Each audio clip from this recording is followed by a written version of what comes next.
Good day to you all. Welcome to Citadel Academy. Today we're going to be writing our first Java program. In order to write our first Java program, we have to open up our text editor. Like I told you in the last video, we are going to be using Visual Studio Code as our text editor for this course. So you go ahead and open your Visual Studio Code. Although you can use other text editors, you can use Notepad, you can use Notepad++, you can use Sublime. You can use any other text editor you wish to. But for the purpose of this course and throughout this entire course, we'll be using Visual Studio Code. So you're going to bring up this interface for you. You go to File. Here, you go to File, click on it, and then go to Open Folder. And then you can see here we are on Quick Access. You scroll down and go to Desktop. So when you click on Desktop, you bring your mouse inside the desktop. I don't have any item on my desktop. That's why it's showing me no items match your search. So in case you have items on your desktop, maybe you might be confused. No, it's all good. Okay, you just right click on it.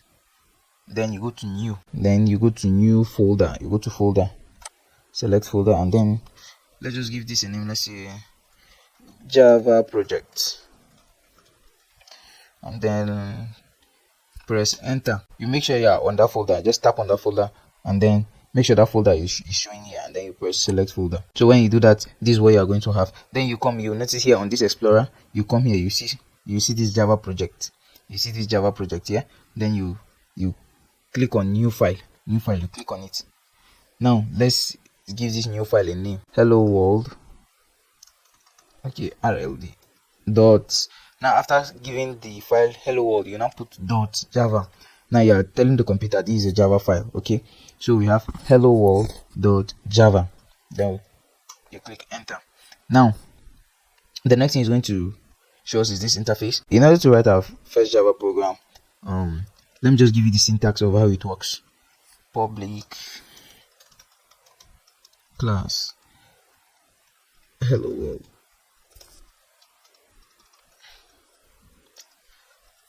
public static void main string x.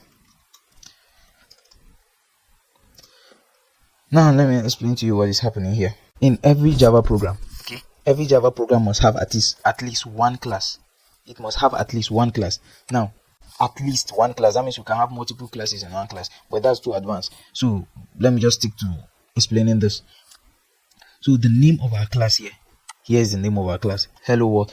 If you notice, the name of our class here is the same name with the file we named here. So you must make sure in all Java programs, you must make sure that the name of your class is the same name that you use to save your file. And then here, all these are just keywords we use in Java. But let me explain this thing to you. Sorry, there's supposed to be an L here. Sorry, I didn't notice it. Okay, we are trying to say this class hello world is public. Okay, it's public. That means it's accessible to anyone. So that's what we are trying to say. That's why we use the keyword public class. And then what's the name of the class? Hello world. So we are trying to say we have a class and that class is public, and the name of that class is hello world. Are we together now? Now, let me emphasize this about Java before we go further. Java is case sensitive, meaning capital letters and small letters are two different things in Java. So you have to take note of that. Okay, you can see here everything here is in small letter, everything here is in small letter. Then our class name, like I said, is just the same way we typed it here. That's what we are going to type here, the same thing. For now, just know that Java is case sensitive, meaning that capital letters and small letters are two different things in Java. Okay, they are two different things, they are not the same. So if you spell, let's say for example you spell Citadel with a capital C, Citadel with a capital C, and then you spell Citadel with a small letter c, they are two different things. Okay, they are two different things. And then the keyword public, and then static, the main method rather, void main string x. Least I forget, when you type and then you open your curly brace, okay, you open your curly brace for the class. Let me just you open your curly brace for the class, and then you close that same curly brace. Okay, you just press enter and just give space, and then when you're in this middle you press tab. Me, I just prefer giving a lot of space in my code. It's just a personal preference. Okay, so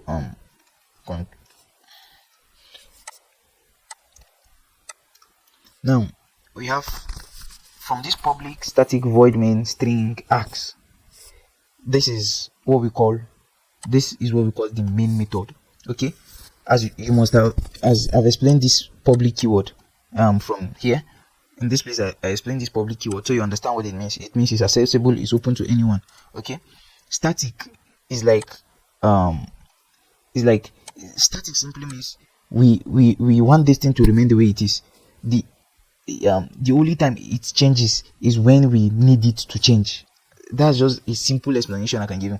Just like it's just like, let's say you are happy, for instance, and then something happens, your mood suddenly changes, and then you become sad. So you see, there was an event that happened for you, for your mood to change, for you to be sad. So that's just what static. That's what the static keyword is like. We are trying to say, let this thing remain happy. When we need it to be sad, then it should be sad. It's just a keyword. We are just trying to say, let this page remains like this. Whenever we need it, it will change. Whenever we need it to change, it will change.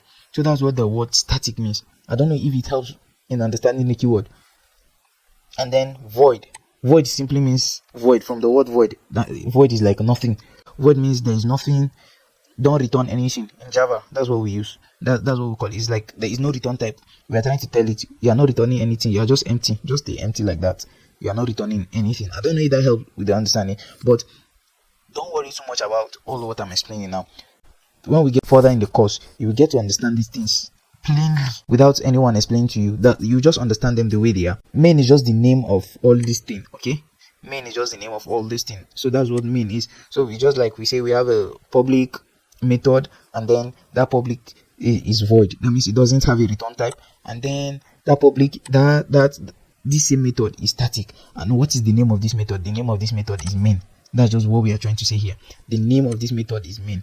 As for this string args, I wouldn't want you to bother yourself with it, but for now just know that they are parameters, and this is what we call array.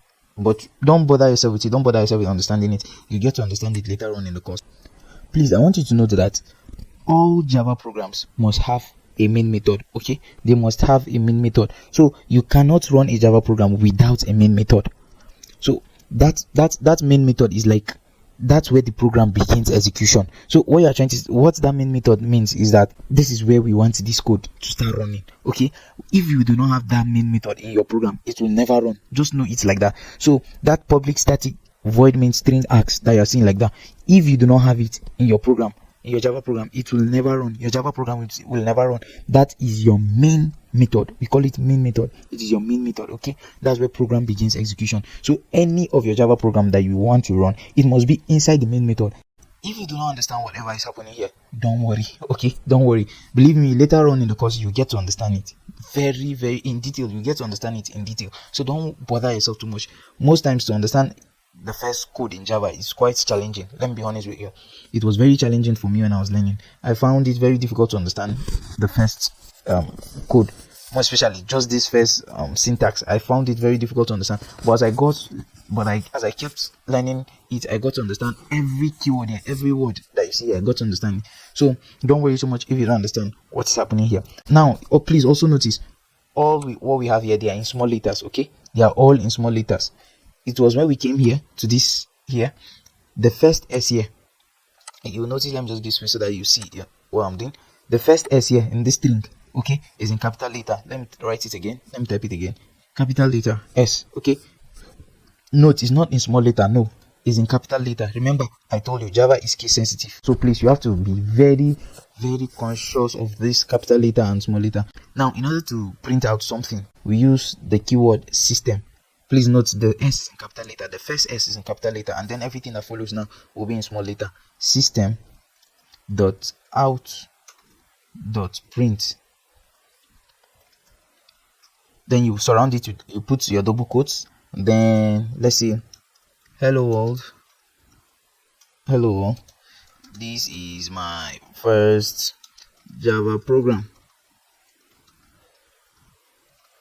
And then you go outside the double quotes, outside, okay, and then you put semicolon. So semicolon in Java, it simply means the end of a statement. Just the way you put full stop when you're writing, it's the same way you put semicolon. So in Java, semicolon is like your full stop. Okay, so we are trying to say we are done with this statement. So as you can see here, we say system.out.print. See, that means you're trying to say we want the system to print out. That's what we are trying to say. And what we want it to print out is this this is what we want it to print out. What is inside this double quote? Please, for now, just know that if you want something to be displayed, more especially like a text, you must put it inside a double quote. This basically what we are trying to say. System.out, want the system to print out this line of text here. Hello world, this is my first Java program. You use Ctrl S and save it. Ctrl S. So you click on your Windows key and then you type CMD. Okay, CMD. Now I want you to note something, please. Remember, okay, I have to minimize this. There's something I want you to see. Remember, this our Java project is on our desktop, right? It's on our desktop. So we have to make sure that we are on our desktop. As you can see here, we have users PC. We are not on our desktop. In order to do that, just type cd desktop. Okay, cd desktop, call directory desktop, and then you press enter. After doing cd desktop, now we are on this desktop, okay, via the command prompt. So I want to access this particular folder, so I have to call this folder again. So we have to use cd java projects, because that's the name of the folder, Java project, and then we press enter. Now we are inside this folder. Now remember the name of this our class here. Okay, let me open this folder on my desktop. Now we are on our desktop. Remember, we are on our desktop here. On our desktop, you can see we have only one file, hello world.java. But here on our command prompt now, okay, you can see we are in this our folder, Java project, which is on our desktop. So what you need to do now is to compile this code. Okay, that's what we need to do. We need to compile this code. In order to compile this code, you type javac. That means you have to make sure you are in that folder though, where that file is. You have to make sure you are there. So javac, and then the name of that your class, the name of your class here, the name of this your class. As you can see, I highlighted it and I copied it. So we are going to put the name of this our class. So we use javac hello world.java, exactly the way it is there. So you are going to use javac, or some people prefer to call it java c. Either way, it's all the same. Javac hello world.java. Then you press enter. Notice something here. I want you to notice something on this our desktop. Initially we had one file, hello world.java, but now we have hello world.class. Are you seeing now? Now we have two files with the same name. Anyways, let's run the Java program first, and then I'll explain to you what happened. So we are going to use Java and then the name of that class, hello world, and then you press enter. When you do that, it's going to display this text, hello world, this is my first Java program. Remember that was what we wrote here, hello world, this is my first Java program, inside the double quotes. And you can see here what it displayed, hello world, this is my first Java program. Anything you want to be displayed, it must be inside a double quote. Let me explain what happened here. As you can see, like I said, when we were here, we had one file here, hello world.java, and then after compiling it, after using the Java compiler to compile the hello world.java, it now generated another file called hello world.class. Now this file is what we call a bytecode. Okay, if I open it, you are going to see some things that you will not understand. Believe me, let me open it so that you see. You are going to see some things that you will not understand. You can see this is just something we don't understand. So after compiling this source code now,